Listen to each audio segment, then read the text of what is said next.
আপনাদের সামনে তো আমি কখনো স্তব্ধ হইনি, তাই না? এই বোধহয় জীবনে প্রথম আজকে 15-16 বছর পর ক্যামেরার সামনে আমি স্তব্ধ।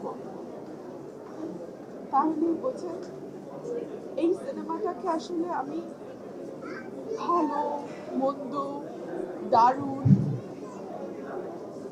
এগুলো এত তুচ্ছ হয়ে যায় সিনেমাটার সামনে, আমি ঠিক জানি না আমি কিভাবে এটাকে ব্যাখ্যা করব। আমি আমি শুধু এটুকুই বলি, আমি মুভি পাগল মানুষ। আমার অবসরই কাটে মুভি দেখে, বই পড়ে।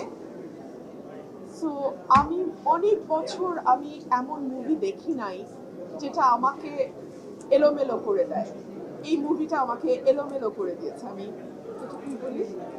কি এলোমেলো করে? গল্প, অভিনয়, না আসলে নাকি সব মিউজিক, সব আমি কোনোটা, আমি সিনেমাটোগ্রাফির থেকে আমি তাদের অভিনয়কে আলাদা করতে পারবো না। আমি সাধুর সাথে আমি তাকে আলাদা করতে পারি না।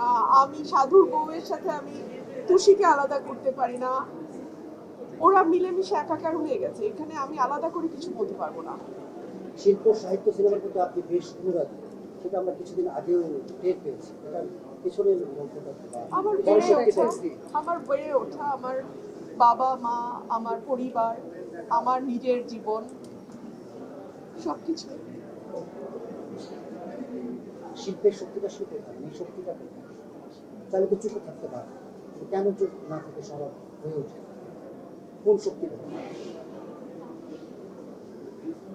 আমি না মুভিটা দেখার পর সত্যি এখন এসব কঠিন প্রশ্নের জবাব দেওয়ার অবস্থায় নাই। হ্যাঁ, থ্যাংক ইউ। আপনারা মাফ করবেন।